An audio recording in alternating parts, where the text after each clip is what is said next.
Olá pessoal, vocês estão me ouvindo bem? Quem estiver ouvindo aí, dá um ok para mim, por favor. Eu estou só aguardando o Walter chegar. Já deve entrar agora aqui a notificação dele.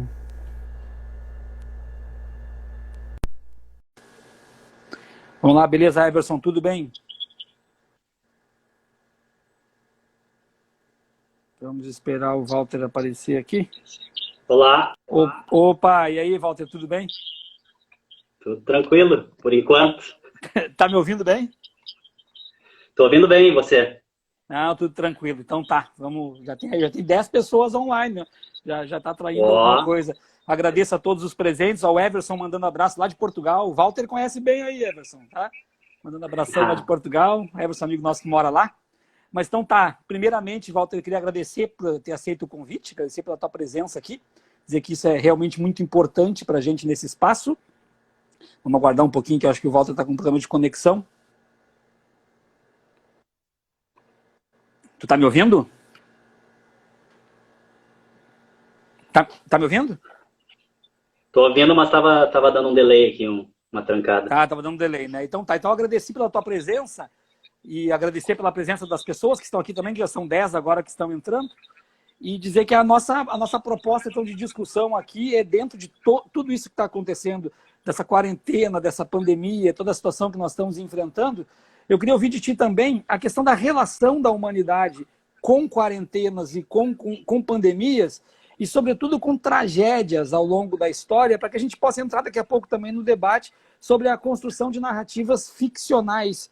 Porque, de certa forma, tragédias, desastres, quarentenas, pandemias, sempre ilustraram também o imaginário da população mundial em geral, trazendo isso em construções poéticas, construções no cinema, na literatura, e inclusive narrativas bíblicas que nós temos também como um aporte, quase como uma construção de narrativa da base do pensamento mundial e ocidental, sobretudo. Então, eu queria te ouvir um pouquinho sobre isso e, de novo, te agradeço pela presença.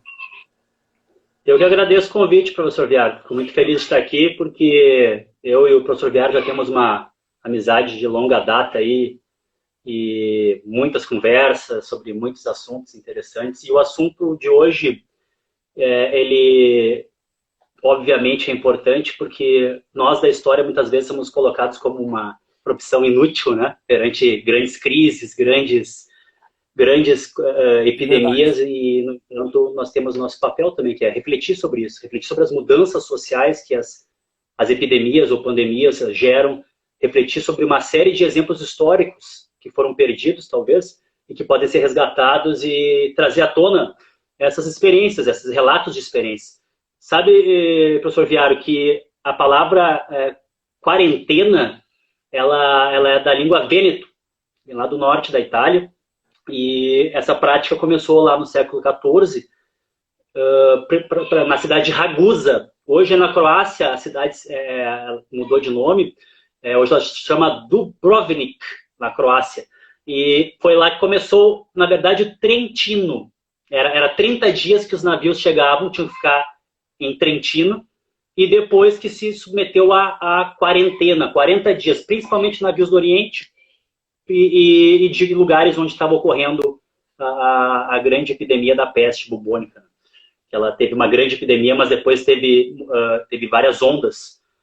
E essa coisa do isolamento, da quarentena, da exposição à doença, ela nos acompanha, e nós temos muitos exemplos históricos assim dessas vivências, inclusive relatos de historiadores. O próprio Tucídides relata, né, a peste em Atenas, entre outros. O próprio São Cipriano também vai falar sobre as questões de doença. Então, na história, em primeiro lugar, nós temos muitos relatos, muitos testemunhos sobre essa vivência que nós estamos tendo agora.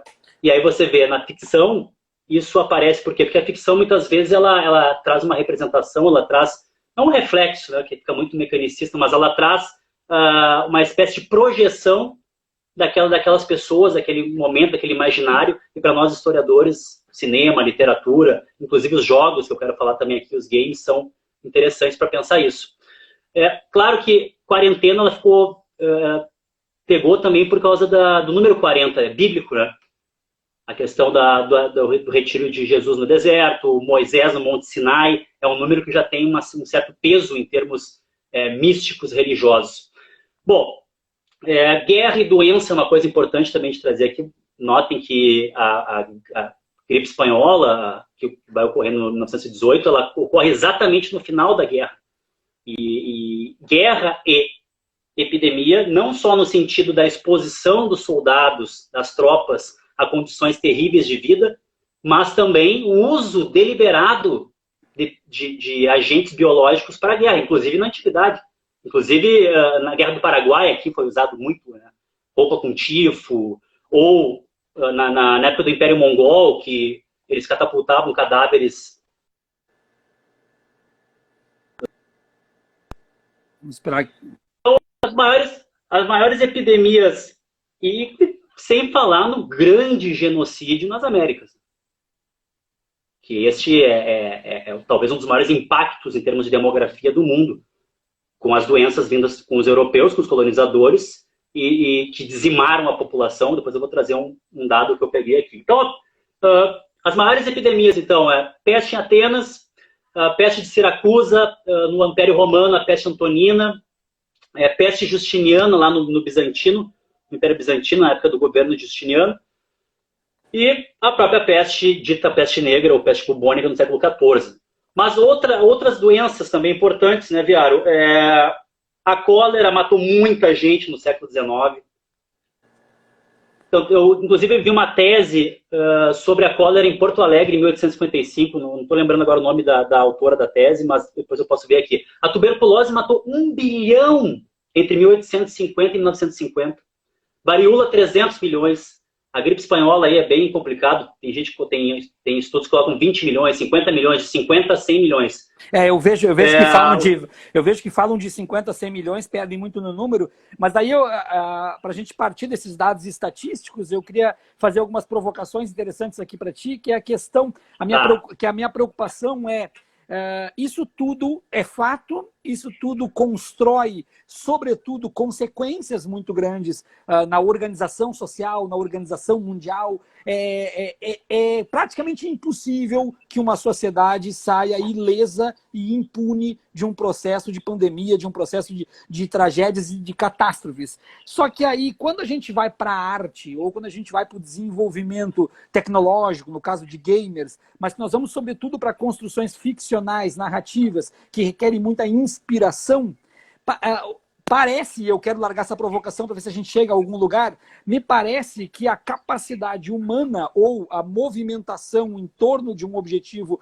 humana é de fazer do limão uma limonada, mas através sempre de um ideal de que nós vamos sair bem, nós vamos sair dessa, vai haver uma catástrofe, destrói tudo, mas depois tudo fica bem. E aí vem as narrativas onde sempre há aquele espírito de que nós vamos enfrentar, às vezes com algum super-herói que vai aparecer no meio do nada, às vezes com alguma descoberta milagrosa que acaba com tudo. E uma coisa me intriga nisso, porque se nós formos parar para analisar a história, nós nunca saímos das pandemias, salvo engano, melhores do que entramos sob o ponto de vista moral. Nunca saímos. Essa ideia de que nós vamos sair melhores pessoas, mais solidários, mais isso e aquilo, parece que sempre ilustra uma narrativa, sempre ilustra um ideal ou um imaginário, e junto disso criam símbolos, criam grandes obras, criam grandes livros distópicos, filmes distópicos, alguns bem interessantes, inclusive, que se a gente for pegar os clássicos de zumbi, e vamos pegar aí por Madrugada dos Mortos, por exemplo, o objeto do Madrugada dos Mortos não é o zumbi, é o shopping. É claríssimo naquele filme que a questão é o shopping. E agora o que nós estamos reclamando? Que nós não podemos ir para o shopping. Então, está justamente nessas obras ficcionais, que é o que eu quero também te trazer isso, para te ouvir um pouco a respeito disso. E uma outra questão que eu acho que é importante também, que eu queria ouvir a tua opinião sobre isso, afinal de contas, onde está a base disso? E eu não tenho a intenção de que tu tenha a resposta. É mais uma provocação para que a gente possa discutir. Onde está a base inicial disso na história, ou na narrativa religiosa, ou na narrativa ficcional? Se nós vamos puxar uma linha do tempo de onde isso vem. E junto nisso eu emendo uma terceira. Eu já vejo algumas pessoas com um pensamento de que se voltar a ser o que era antes da pandemia, já está muito bom. Ou seja, eu estou no nível e eu quero mais. Entra uma pandemia, eu já não quero mais. Se ficar como estava antes já é bom. Isso, de certa forma, Walter, coloca a pandemia como o bode na sala? Então, em primeiro lugar, essa questão aí que tu trouxe da ficção.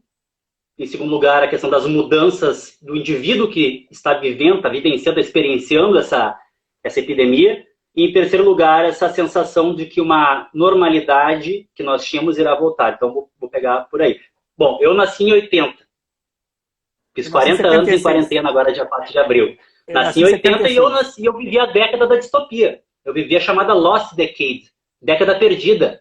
Os sonhos foram vendidos, né? E quer dizer, 68, mais de 68, a utopia, a transformação, deságua numa década em que nós temos uma produção cultural muito distópica. Né? Bom, a Margaret Atwood lança o conto da Aya, que até não tem a ver diretamente com uma doença, mas não se sabe por que as mulheres perderam a fertilidade, ou os homens, não se sabe, tem essa discussão também. Depois vai virar o Handmaid's Tale, né? Maravilhosa série, o livro da Margaret Atwood. Eu peguei Blade Runner, cyberpunk, low light, high tech, alta tecnologia convivendo com baixa condição de vida, o próprio Robocop. E eu também peguei muito essa ficção do zumbi, George Romero, né? Noite da Madrugada dos Mortos vai ter essa cena que é clássica já, de pessoas consumindo e se alienando, se divertindo dentro do shopping, enquanto o shopping está rodeado por mortos-vivos, por zumbis, ou toda essa questão. Então eu vivi essa década do apocalipse, não só o apocalipse em termos de exposição biológica, mas também a questão nuclear, o medo de uma guerra nuclear, na Guerra Fria, nos anos 80 pegou muito filme, Herança Nuclear, o The Day After. E então eu cresci com esse novo futuro, com toda essa cultura, digamos que não há futuro. E é um pouco da cultura punk mesmo, né?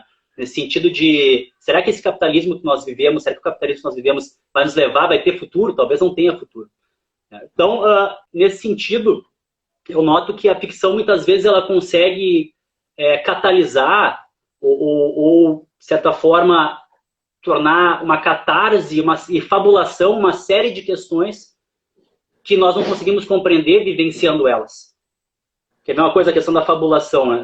Agora, há pouco tempo, anteontem, eu estava relendo um artigo da BBC dizendo que a Peste do Camus, Nobel, né, de literatura, ele é franco-argelino, e a Peste está vendendo, virou best-seller na Europa. Por que as pessoas querem ler a Peste? A história, em Oran, na Argélia, inclusive, se passa a história, em 47. Alguns vão colocar que é uma metáfora sobre o nazismo, os ratos vêm, depois vão morrendo, aí começam as pessoas a morrer. E também tem esse elemento que tu colocou aí, Adriano Viaro, que é a questão da solidariedade. Nesses momentos de desgraça, de profundo medo, essa literatura sempre nos traz, em geral, a esperança, a resistência, a cooperação. Né? Talvez, nesse sentido, nos ajude um pouco a sensação de saber que outras gerações viveram coisas parecidas. Não, claro que na proporção que a gente está vivendo agora, no sentido das bolsas, da globalização, mas com certeza viveram essa coisa da quarentena, do isolamento, da epidemia. Olha só, mudanças em termos sociais históricos. Sim, você sabe que a febre amarela, ela influenciou muito na venda da Louisiana, da França, para fazer parte dos Estados Unidos. Diz que a França perdeu em torno de 40 mil soldados através da febre amarela. O Bonaparte resolveu abafar, né, a revolta de Toussaint Louverture no Haiti. E a partir daí teve uma grande mudança, né, de território, tem mudanças demográficas, geográficas, questões, né, mudanças demográficas, mudanças ligadas à questão da tecnologia e, claro, que também mudanças ligadas a uma espécie de mudança geral do sistema, do modo de produção. A própria peste bubônica, a peste negra, ela vai ser um golpe final no feudalismo. Então, quer dizer, alguns vão colocar, claro, talvez um pouco determinista, mas que a falta de mão de obra fez as pessoas revolucionarem, enfim, dentro do artesanato, da manufatura revolucionária, a tecnologia. Outra coisa, a peste bovina africana, ela dizimou no final do século XIX, 1888, 97, dizimou os rebanhos africanos, causando fome. E tu vê a Eritreia, a Itália ataca a Eritreia, aproveitando da fome na Etiópia. Então, tu tem uma série de questões ligadas a doenças com mudanças macroestruturais, mudanças importantes.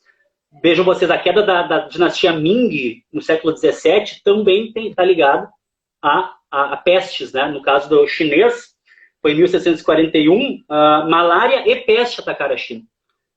Então, nesse sentido de macroestrutura, sim. Agora, no mundo do cotidiano, no mundo que nós estamos da familiaridade, da cotidianidade, da subjetividade, cada um de nós ele vai responder, de certa forma, com as nossas experiências, mas com a nossa vivência, mas vai responder de um modo que muitas vezes vai, né? Primeiro, a impotência. Eu posso falar também uma experiência pessoal vivendo isso agora, né? Como Oren, testemunha ocular aí.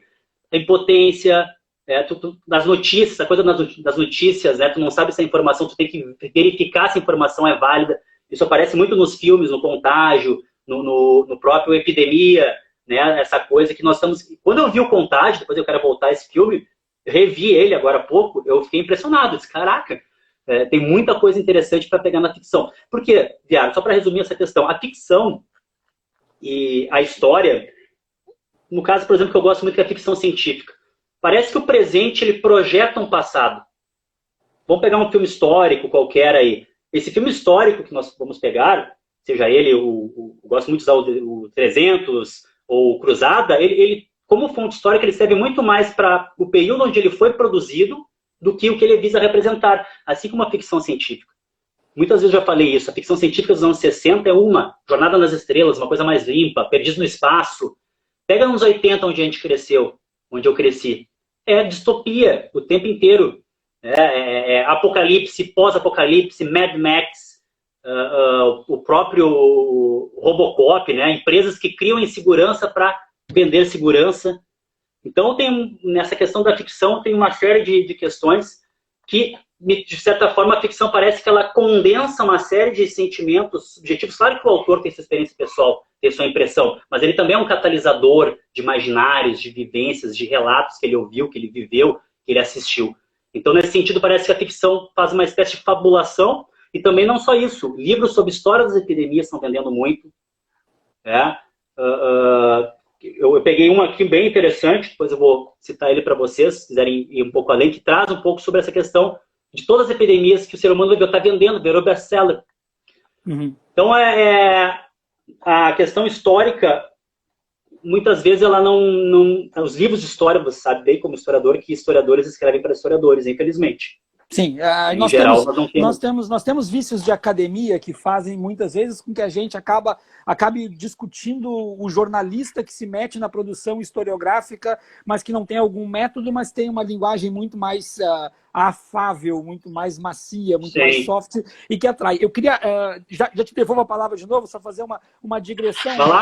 Uma coisa que eu acho interessante é o consumo de filmes e de produções ficcionais distópicas, pandêmicas e de desastres no geral, o consumo ele é muito grande. E sempre foi, não é agora que ele é muito grande. Ele sempre foi. Os filmes de vírus, de pandemias, de contágios, de zumbis, essas tragédias, essas grandes catástrofes, elas sempre foram, então, muito bem consumidas. Porém, quando nós nos deparamos, de fato, com uma situação de pandemia, com uma situação efetiva de quarentena, as mesmas pessoas, isso me parece, grosso modo, que as mesmas pessoas que são consumidoras vorazes desse tipo de produto, ou não querem aceitar, ou demoram a acreditar no que de fato está ocorrendo. Eu não sei se é uma projeção de entender que isso é apenas um objeto de ficção, que isso é apenas lá no cinema, que é apenas lá no livro, que nunca vai acontecer de fato na vida real, ou se é um sentimento de fuga. E eu boto junto uma outra questão que eu quero te ouvir também. Parece mentira, mas eu acompanho muito as redes sociais, de forma muito ativa, sobretudo no Twitter, mas eu acompanho muito ativo as redes, e parece mentira, mas tem sim, eu vejo gente falando que não, mas tem sim quem torce pelo vírus. Tem sim quem torce pela eficácia do vírus. Mas e por que tem? Geralmente, quem se manifesta torcendo é aquele que entende que ele vai ser o Will Smith do Eu Sou a Lenda. Vai acabar tudo, mas ele não vai acabar. Ele não vai acabar, a família dele não vai acabar. Então eu não sei, Walter, se isso não é um sentimento de heroísmo, uma necessidade, um desejo de heroísmo, vai acabar tudo e tudo vai recomeçar por mim. Se não é também aquela questão do ser humano que não consegue conviver com outro ser humano, não consegue conviver, então ele quer eliminar os diferentes, e essa outra discussão no meio, ele quer eliminar os diferentes, e em eliminando os diferentes, sobra ele com a possibilidade de recomeçar a partir dos seus valores, das suas ideias e dos seus conceitos, numa sociedade que eu vou colocar uma coisa aqui que é polêmica pra caramba, sempre que eu boto eu levo porrada, mas vou colocar também, vou colocar aqui, numa sociedade que prefere conviver com animais do que conviver com pessoas. E eu sempre tenho que reforçar, não estou falando mal de animais e adoro animais. Mas nós temos uma sociedade que cada vez mais prefere conviver com animais do que conviver com pessoas. O animal não reclama, o animal não diverge, o animal não chega bêbado em casa, o animal não te deixa na mão, o animal não pega teu cartão de crédito sem te perguntar. É fácil conviver. Eu sei que vou tomar porrada, toma há 500 anos e vou continuar tomando. Mas essa sociedade, me parece... Me parece que essa sociedade que prefere conviver com quem não diverge é a mesma sociedade que gostaria que numa destruição tudo recomeçasse por ela própria para que ela não tenha, então, que trabalhar com o diferente. Simples assim. Fazer um parênteses aqui, o Renato colocou que ele adora animais, só odeia quando eles ganham as eleições. Passa a bola para ti, Walter. Assim, o negócio é o seguinte, em primeiro lugar, quantas vezes nós vimos Nova York ser destruída em Hollywood? Antes do World Trade Center? Sempre. O mundo vai Talvez acabar o sentimento que nós temos agora quanto à ficção hollywoodiana, que é o que nós consumimos, em geral... Talvez esse sentimento seja o próprio sentimento de arrogância, prepotência e confiança cega nas instituições, que o Estado vai nos prover, que a polícia... Já notou que nos filmes dos Estados Unidos, no Hollywood, sempre acaba com aqueles filmes de polícia, aparece a ambulância, aparece a polícia, aparece a Guarda Nacional, aparece todo mundo no final, o cara indo na máquina, aquilo ali, de certa forma, é uma representação, é uma espécie de projeção de que o Estado está lá. Em última instância, o herói conseguiu. E essa coisa do herói, essa coisa do heroísmo, tem tudo a ver com... E essa coisa que eu trouxe do World Trade Center tem a ver com o hiperreal. Nós estamos ainda numa cidade do hiperreal. E cada vez nos aprofundamos mais através do uso do virtual. Agora, obrigados, né? Todas as mediações passam pelo virtual agora. Então, o hiperreal, ele nos traz essa fuga, não é uma fuga da realidade, mas uma espécie de esvaziamento do real, né? E uma paixão pela aparência, pelo semblante. Isso aí tá tem estudos do simulacro, né? do Baudrillard, que falam sobre essa questão do hiperreal. Então, o hiperreal tomou tanto a nossa consciência, a nossa cultura, que é difícil, às vezes, encarar o real. O hiperreal é o quê? Essa exagero. É tão real que tu vê que é fake. Que é forjado, né? Uhum. Que é algo forjado. E então, nessa situação também, claro, aí tem a questão dos animais. De um lado, a questão dos pets, a petização, vamos dizer assim, né? Uhum. E de outro, a questão do uso, que aí bem sim tem a ver com a história que a gente está vendo agora, do uso de carne de caça, que é uma das prováveis origens, né, do vírus que nos assola agora, que é a questão do pangolim, do morcego. E então, a própria gripe aviária, a gripe suína, tem questões de produção de alimentação com animais, né? E tem essa outra parte, sim, isso o próprio, salvo engano, Sartre falava isso, né? A pessoa, ela tem mais facilidade de trabalhar com o animal, como tu disse mesmo, porque o animal, ele responde de um modo diferente que um ser humano, dentro da sua autonomia. A Manuela citou só aqui Debord, acho que ela está se referindo à Sociedade do Espetáculo do Guy Debord. Né? Sim, Sociedade do Espetáculo, né? É um espetáculo, o espetáculo para o Guy Debord, ele é o quê? É a relação entre humanos mediada por imagens, pelo espetáculo. E é isso, né? Nós vemos, então é difícil, né? Às vezes, tu encarar o real. E essa impotência, claro, me parece que era uma confiança muito cega na sociedade do shopping center, das redes.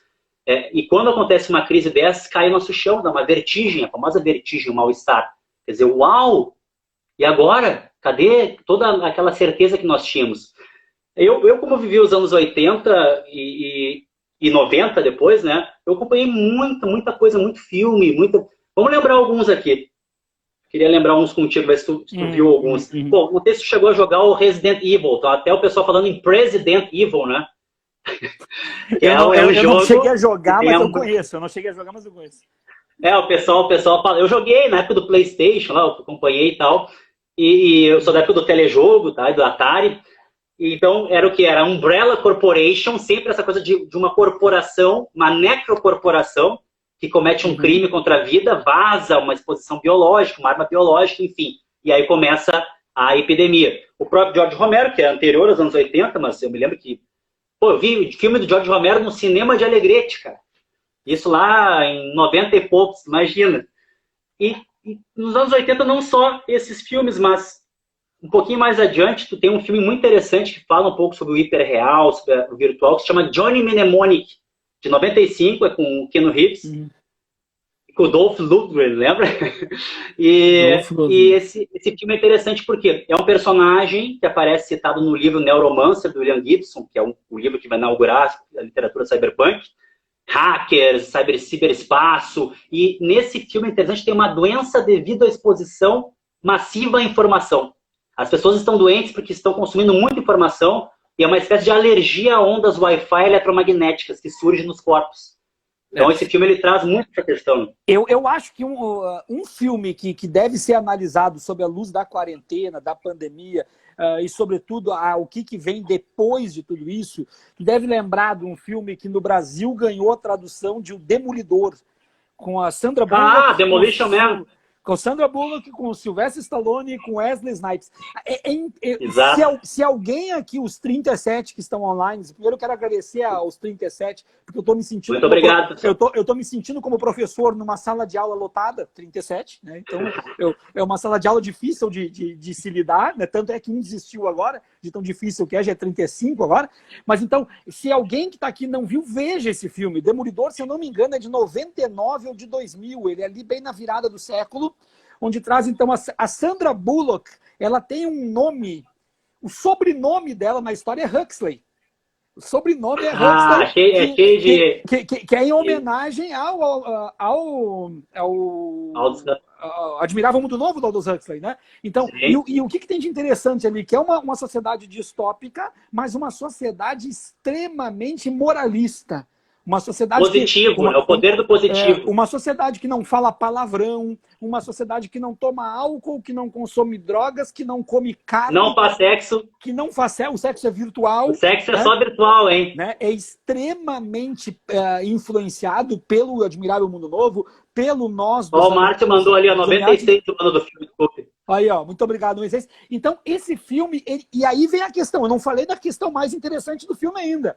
A questão mais interessante é que todas as pessoas que não se encaixam nessa sociedade moralista e positiva vivem no submundo. Eles vivem... Comendo rato-burger. Eles comem rato-burger, que é a única carne que dá. Eles tomam cerveja que eles produzem. Eles fumam, eles usam drogas e eles fazem sexo. Ou seja, este filme, ele traz a reconstrução da sociedade através do...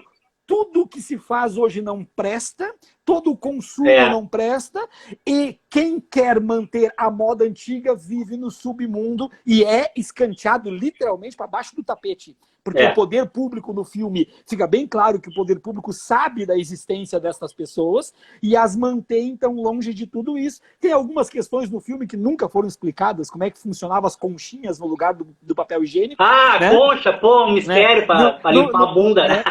Nunca explicaram isso aí, mas então é um filme maravilhoso, que ele é uma homenagem ao Aldous Huxley e ao Zamiati e ao Orwell.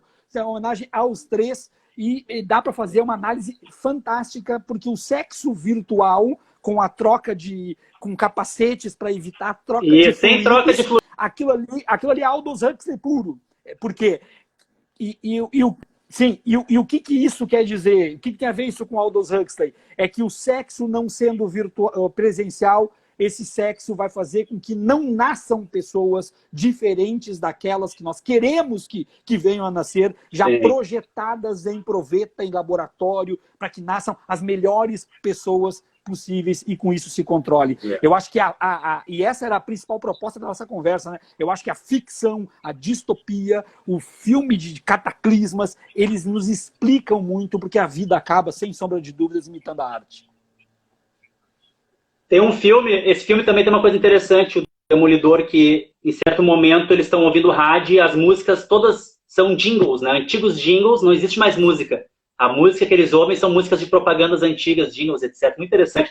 Tem um filme bem legal, que eu gosto muito, inclusive tem uma das cenas de long take mais interessantes, que é o Filhos da Esperança, de 2006.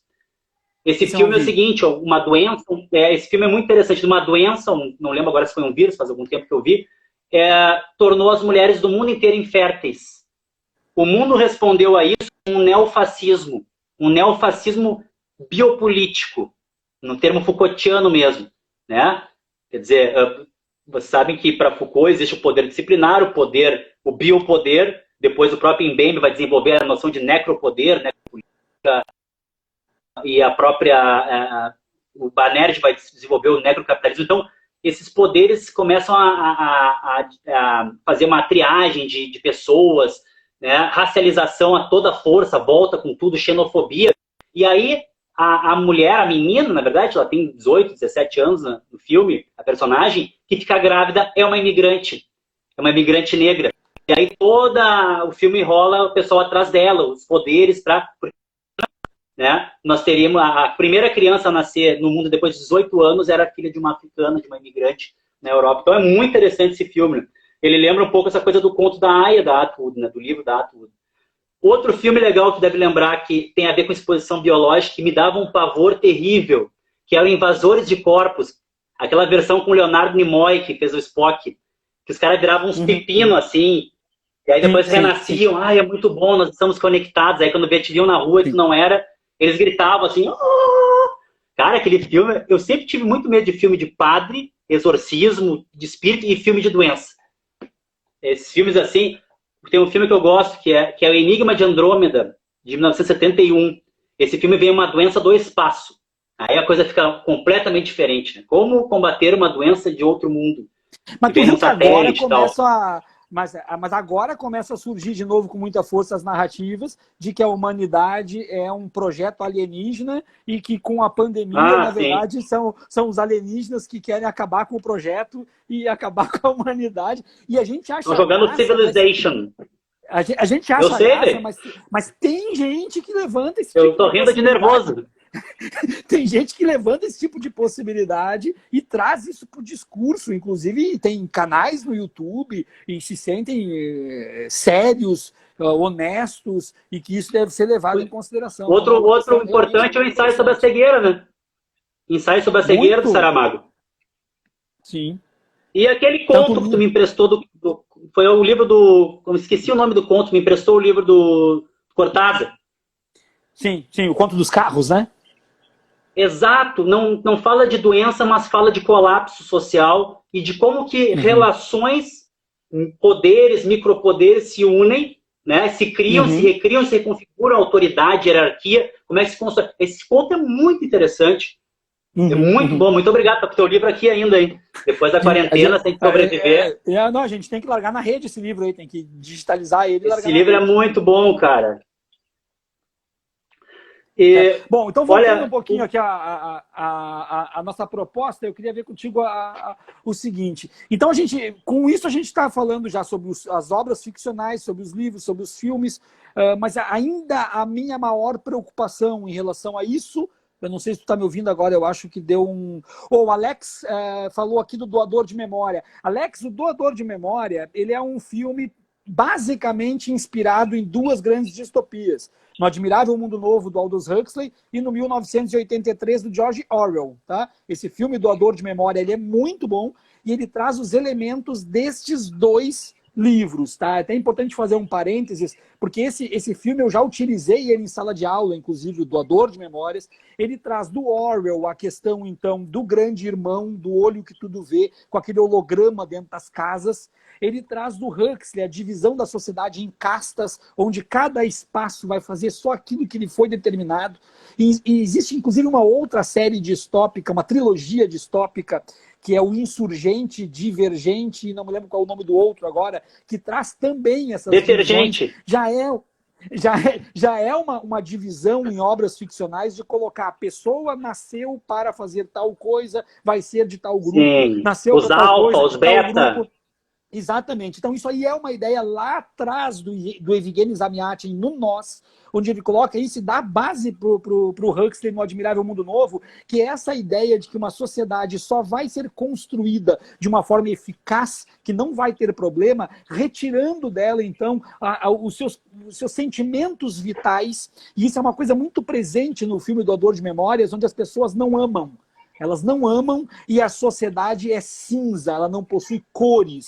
Isso está lá no Aldous Huxley, onde as pessoas que vão reproduzir vão ser criadas em laboratório para reproduzirem, onde as pessoas que não vão reproduzir vão ser criadas também para não reproduzir, onde as pessoas que não vão ter uma capacidade de desenvolvimento intelectual já vão ser produzidas dessa forma, e aqueles que vão dominar então vão ser produzidos também. No Huxley, o chefe de todo mundo, o presidente, o maior cargo no Huxley, ele conhece Shakespeare, ele conhece as grandes obras da humanidade. E no Doador de Memórias é a mesma coisa. O Doador de Memórias, ele é aquilo que de fato, aquela pessoa que de fato detém o conhecimento, porque há aí um medo, um distanciamento do ser humano de um apagamento total do conhecimento humano. Então eles mantêm uma pessoa que tenha todo o conhecimento caso tudo der errado. Aquele cara é o backup. O Doador de Memórias, ele é o backup da sociedade. Ele sabe tudo. O resto, tu apaga de todo mundo esse conhecimento e deixa só um sabendo. Quando esse um envelhecer, passa o conhecimento para um outro que vai ser o backup de novo. Então, é uma metáfora fantástica desse Doador de Memórias que, repito, construído a partir das distopias clássicas do Zamyatin, do Huxley, do Orwell e até do Bradbury no Fahrenheit, que é outra obra fantástica também. Maravilhoso.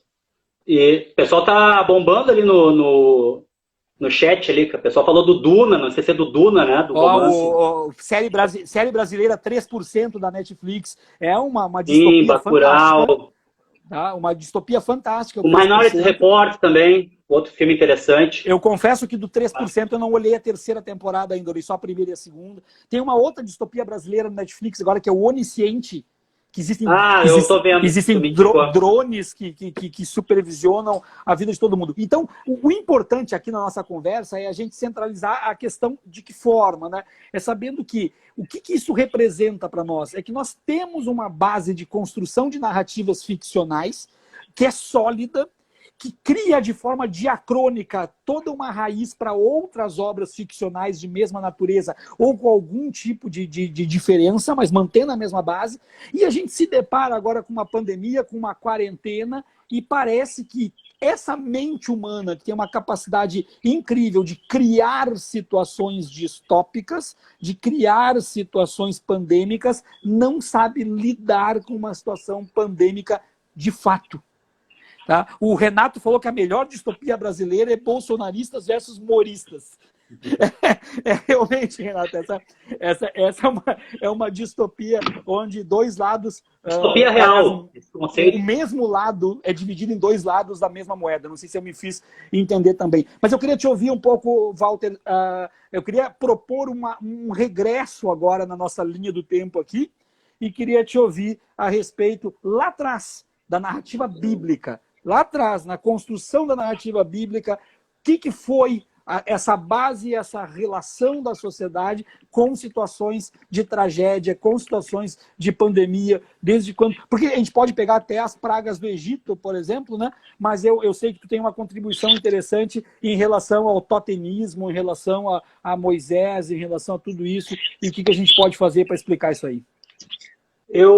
Tem uma questão interessante no próprio cristianismo. O cristianismo parece que é a primeira religião que, talvez não a primeira, mas uma das principais, que institui um tempo linear e progressivo. Isso é muito importante em termos ontológicos, em termos de compreensão do tempo, porque vocês sabem que muitos povos antigos, inclusive a dita Grécia Antiga, eles tinham muitas vezes uma visão de tempo circular. Então o oráculo ele não vê o futuro, ele vê o futuro que é o passado que voltará. O próprio Maquiavel tinha essa concepção. Maquiavel era um grande leitor dos antigos, dos clássicos, né, de Roma e de Grécia. E o cristianismo ele nos traz esse tempo que se desenvolve da queda, do pecado original, da queda do Éden, e ele vai até o Apocalipse. Isso é uma brutal mudança em termos de compreensão do tempo. Porque se há e aí tem uma coisa mais interessante, talvez nesse sentido, o cristianismo inova muito. Você tem a liberdade de escolher a redenção, de efetivar a redenção. Então é a tua liberdade, teu livre-arbítrio. Isso é muito importante, porque dentro da teologia nós temos a escatologia. Quando fala isso, pessoal, o quê? Escatologia, escatológica, as pessoas acham que tem a ver com outro assunto, mas na verdade a escatologia, em termos teológicos, é o estudo do Apocalipse. Então há um ramo da teologia que estuda o Apocalipse em si. Ele virá. Quando? Não sabemos, mas ele virá. Quer dizer, há sinais, há trombetas, há símbolos, há questões que podem nos... Então, na Bíblia, no Novo Testamento, no Apocalipse, nós temos essa projeção de que sim, o mundo vai acabar, né? E mesmo nesse sentido, em termos religiosos, em termos midiáticos, em termos de entretenimento, de cultura, por mais que nós somos expostos a esse tipo de narrativa, ó, falando em igreja, tá tocando o sino aqui, ó. Me lembrou aquela cena do Monty Python, tragam seus mortos. O Rodrigo, que é teólogo, botou agora, calvinistas choram agora com a tua argumentação. Então, eu não sou um grande especialista nessa área, ministrei algumas aulas sobre história das religiões, mas o que eu posso dizer é o seguinte, existe então essa perspectiva de que vai acabar e que os justos salvarão e os não justos sucumbirão. Bom, no Pentateuco, nos primeiros 5 livros do Antigo Testamento, no Êxodo nós temos também, né, a questão das pragas, como tu trouxe, as pragas do Egito, não só a morte dos primogênitos, mas entre tantas outras que são narradas. Também tem a alusão em Samuel, vou pegar aqui agora o capítulo, versículo. Em Samuel tem a alusão à epidemia. Está aqui, ó, Samuel, capítulo 1, versículo 6, salvo engano. Diz assim, a mão do Senhor veio contra aquela cidade com uma grande vexação, pois feriu aos homens da cidade, do pequeno até o grande, e tinham tumores nas partes secretas. E aí fizeram oferendas, né? Era a questão da arca, né? Da arca da aliança que estava em jogo ali. E fizeram oferendas com 5 ratos de ouro e 5 tumores de ouro para tentar amenizar a ira dos deuses. A própria questão, então, da religião, né? Da visão religiosa e mística sobre a doença, já na época do totemismo nós tínhamos isso. Muitos crânios foram achados com buracos na cabeça, provavelmente uma prática, né, totêmica ou até, eu não gosto dessa palavra, animismo, né? Uma coisa que coloca dentro um saco de gato, né? Quer dizer, o animismo, dar ânima às coisas. Mas, enfim, a doença seria um espírito ruim. E aí furava a cabeça do indivíduo para o espírito sair. Né? E, claro, defumações, uma série de outras práticas. Notem que isso, quando foi criada a quarentena em 1377, a quarentena, claro que foi um grande ganho em termos de saúde pública, mas ela estava alinhada com outras práticas, que eles acreditavam que era uma questão ligada a espíritos, a uma punição divina, a miasmas, né, a teoria dos miasmas. Então, a questão religiosa, já na Bíblia, há também alusões de doenças em livros sagrados do hinduísmo, né, inclusive com práticas de medicina ayurvédica, de cura. Então, na produção religiosa, tanto da cultura lítica, do material, dos artefatos líticos, enfim, pinturas, rupestres que acharam da pré-história, nós temos essa visão de que a doença é uma punição, que é um espírito ruim, que ela veio por certo ato, né? Tem pessoas que estão falando aí nas redes que foi um carnaval muito pesado, muito forte, e aí estamos sofrendo a punição agora. Aí a gente entra numa questão Sodoma e Gomorra. Sim, a gente entra numa questão interessante daí agora, que é o pessoal que começa... Eu até lancei isso aí no Twitter lá e discuti com algumas pessoas. A pessoa coloca assim, o que esse vírus veio nos dizer? Eu respeito, às vezes, com um certo distanciamento, a opinião das pessoas, mas eu não tenho como não me posicionar, porque a minha função também é essa, como professor na parte de humanas, me posicionar. O vírus não veio fazer nada. O vírus, ele não pensa, o vírus ele não veio para cá na mochila de um grupo de alienígenas e desceu aqui e disse, agora eu vou criar perninha e vou destruir a humanidade. Não, ele não disse. E aí vem a pessoa e diz, não, mas não é isso que eu quis te dizer. Eu quis dizer que nós temos que aprender com o vírus. Bom, nós, enquanto sociedade organizada, enquanto humanidade, enquanto poder instituído, enquanto democracias, nós temos que aprender como qualquer pessoa tem que aprender com erro. E embora eu não concorde com essa frase que a gente aprende com o erro, eu acho que a gente aprende com a solução do erro. Porque se eu errar e não achar uma solução, e errar de novo, e não achar... Se eu nunca resolver, eu vou errar o resto da minha vida. Então, eu tenho que aprender com a forma com que eu solucionei isso. E ficam, então, com esse pensamento mágico que também tem a ver com as obras ficcionais. Esse pensamento mágico de que o vírus veio para nos mostrar alguma coisa. Ele veio... É aquela questão quando eu era pequeno, porque eu sou filho de um casal, meus pais já faleceram, mas eu sou um filho de um casal que eles pediram 550 mil vezes na fila para serem supersticiosos. Não tem outra explicação, porque meu pai e minha mãe acreditavam em absolutamente tudo. Não tem como definir não tem como definir como é que era a crença deles. E aí eles tinham aquela ideia assim, ó, pegamos um gato. Tá? O gato durou 6 meses e morreu. Então, a explicação deles era, esse gatinho veio para nos ensinar alguma coisa e partir. Eu não estou aqui... Sim, uma significação. Exatamente. Eu não estou aqui criticando religiões alheias, não é isso. Mas eu não entendo que um vírus tenha vindo para nos ensinar algo. Eu não consigo conceber isso. E é essa narrativa que nós temos agora. O vírus veio porque vai transformar a humanidade mais solidária, vão ser pessoas melhores. Desculpa, gente, quem está aqui na presente, desculpa. O vírus não vai nos fazer uma sociedade de pessoas melhores. As pessoas que são boas vão se tornar melhores ainda. E as pessoas que são ruins vão ficar piores ainda. Porque o isolamento, a quarentena, funciona como uma pimenta. A pimenta realça o sabor da comida. Se a comida é boa, com a pimenta fica melhor. Se é ruim, com a pimenta fica pior. E a pandemia é mais ou menos essa alegoria. Ela não vai transformar. Agora, tem um engano para mim, Walter, no meio de tudo isso, quando a pessoa diz assim, aquela pessoa é muito má, mas agora ela está fazendo ações de solidariedade. Gente, por favor, pelo amor de Tutankhamon, não vamos confundir as coisas. Não vamos confundir as coisas. Uma pessoa má pode, sim, fazer um ato de solidariedade no meio de uma pandemia. E ela não vai deixar de ser má. Ela é apenas uma pessoa má que foi solidária naquele momento. Simples assim. Simples assim. Isso aí, Viário. Isso aí é que estava falando da questão, por estudar, né, quem eu estudo, o autor que eu estudo, o pensador que eu estudo, que é o Fanon, eu tive que ir para outros autores e autoras, que eram base dele. Sim. E nesse caso eu fui ler Lacan, Freud, Césaire, Simone de Beauvoir, que são bases do Fanon. Uhum. E eu leio pouco assim Lacan, mas pelo que eu li, e é complicado mesmo a leitura dos textos dele, tem que ter sempre um apoio, é o seguinte... Não há significado, não há nenhum significado fora de nós. Nós damos todo, não há destino, não há nada ligado, não há coincidência, puras, são probabilidades, agora eu estou falando isso, e nós damos a significação para o real. Na história nós falamos em teleologia, por exemplo.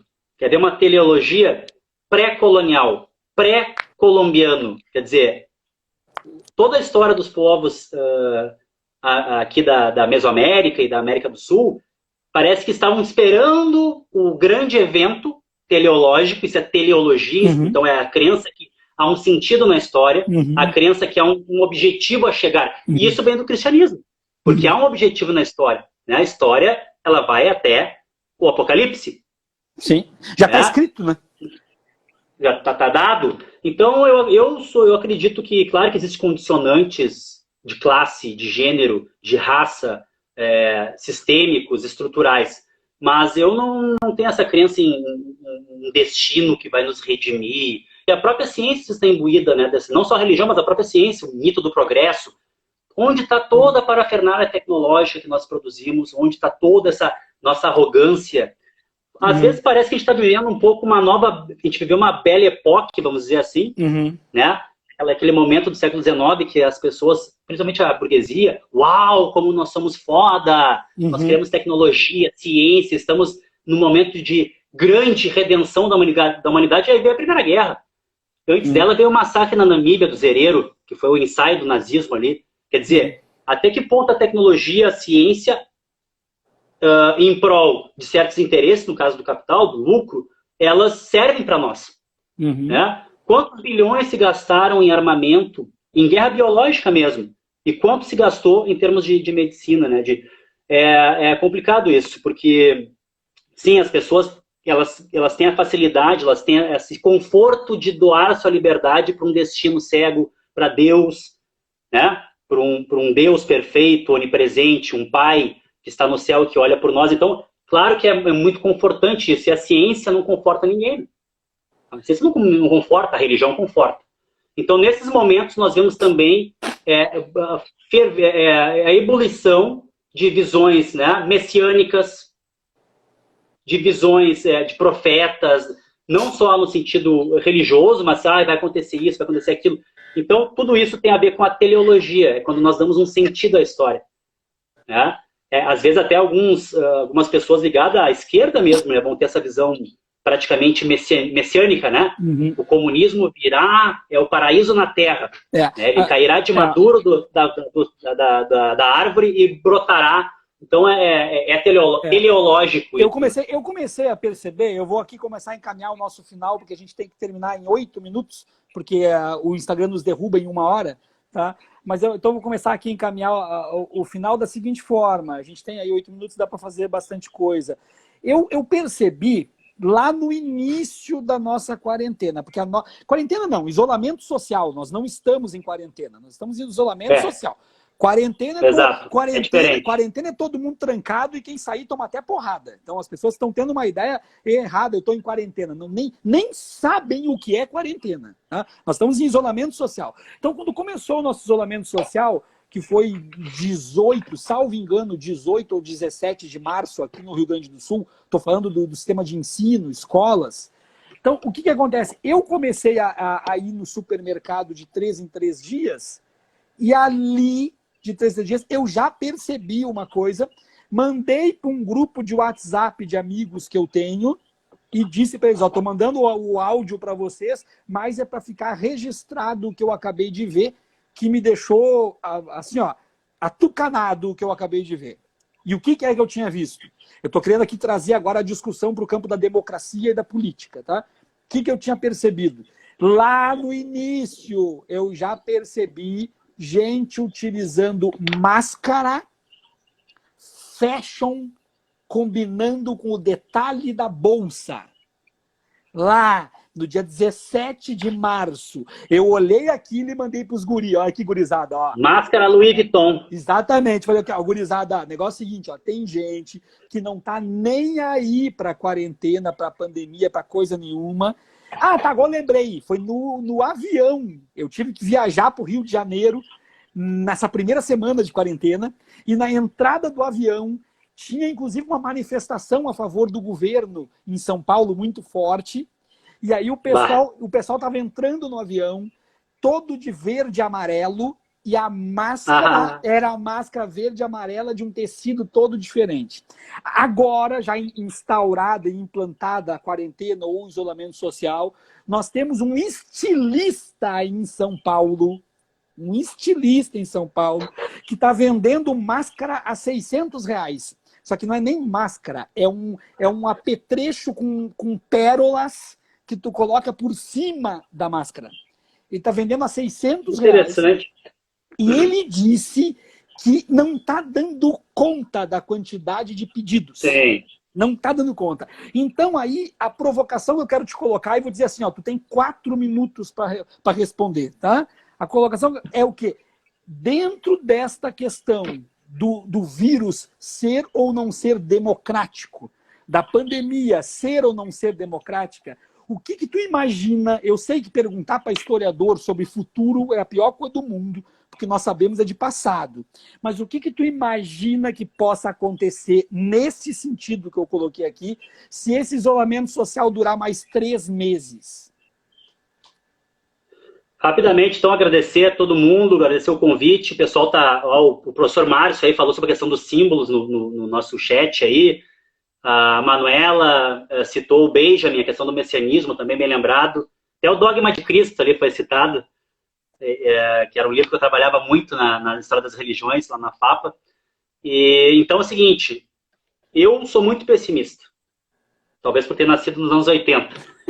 Somos dois, né? Somos dois. Então, é bom que eu seja pessimista porque, em termos sociais, quer dizer, eu não tenho mais essa visão de que algo vai brotar. Então, parece que nós estamos vendo uma nova roupagem do capitalismo surgindo, né, com o uso massivo de inteligência artificial, algoritmos, com grande circulação de mercadorias e pouca mobilidade de corpos, que vão ser... Quais corpos vão circular, né, nesse mundo pandêmico ou pós-pandêmico? Os corpos racializados, subalternizados. Aqueles que vão ter que se expor à doença, essa ou talvez outras no futuro, piores, através desses aplicativos todos. Nós vemos uma espécie de...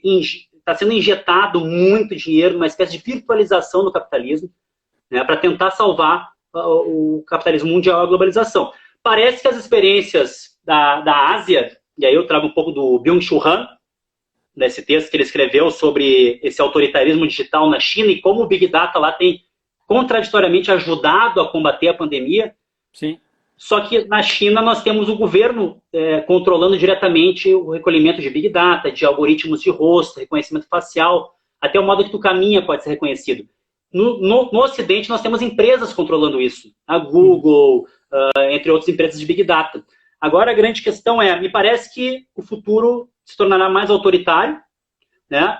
E a globalização ela vai ter que repensar as conexões de pessoas, migração, imigrantes, talvez um ressurgimento cada vez maior da xenofobia e uma sanitarização da raça, né? Aqueles que podem nos infectar e da classe, da raça e da classe. Cuidado, você pode ser infectado. Então, é esse novo mundo que eu vislumbro, assim, ó, a dia, porque cada dia eu avalio um pouco, lendo muito, alguns textos que eu discordei bastante, outros concordo.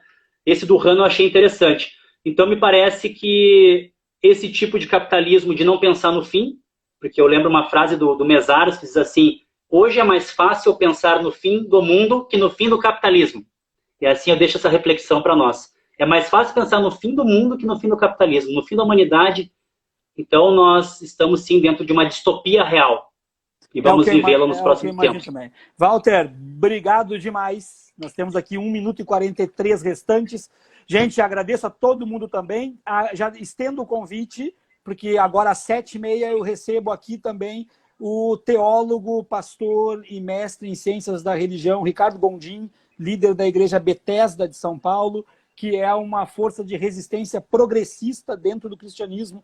Vai estar aqui para conversar comigo sobre o papel do cristianismo neste momento. Agradeço a todos de coração. Obrigado. E sigam a nossa agenda aí de lives. Walter, sem palavras. Abraço, gente. Tchau, Saudades, tchau. Feito. Valeu. Um abraço.